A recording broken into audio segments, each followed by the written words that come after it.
الحمد للہ نحمدہ ونستعینہ صلی اللہ رسول اللہ بسم اللہ الرحمن الرحیم۔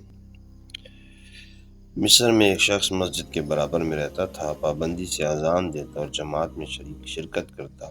چہرے پر عبادت اور اطاعت کی رونق بھی تھی۔ اتفاق سے جب ایک دن اذان دینے کے لیے مسجد کے مینار پر چڑھا تو قریب ایک عیسائی شخص کی خوبصورت لڑکی پر نظر پڑی، جسے دیکھ کر وہ اس پر دل و جان سے فریفتہ ہو گیا اور اذان چھوڑ کر وہیں سے سیدھا اس کے مکان میں پہنچا۔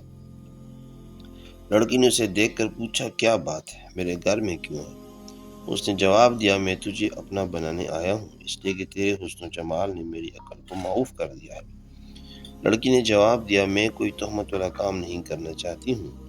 تو اس نے پیشکش کی کہ میں تجھ سے نکاح کروں گا۔ لڑکی نے کہا کہ تو مسلمان اور میں عیسائی ہوں، میرا باپ اس رشتے پر تیار نہ ہوگا۔ اس شخص نے کہا، میں خود ہی عیسائی بن جاتا ہوں۔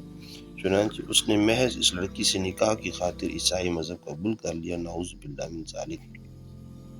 لیکن ابھی وہ دن بھی پورا نہیں ہوا تھا کہ یہ شخص اس گھر میں رہتے ہوئے کسی کام کے لیے چھت پر چڑھا اور کسی طرح سے وہاں سے گر پڑا، جس سے اس کی موت واقع ہو گئی۔ افسوس، صد افسوس، دین بھی گیا اور لڑکی بھی ہاتھ نہ آئی۔ اللہ تعالیٰ آپ پر مجھ پر رحم فرمائے۔ جزاک اللہ۔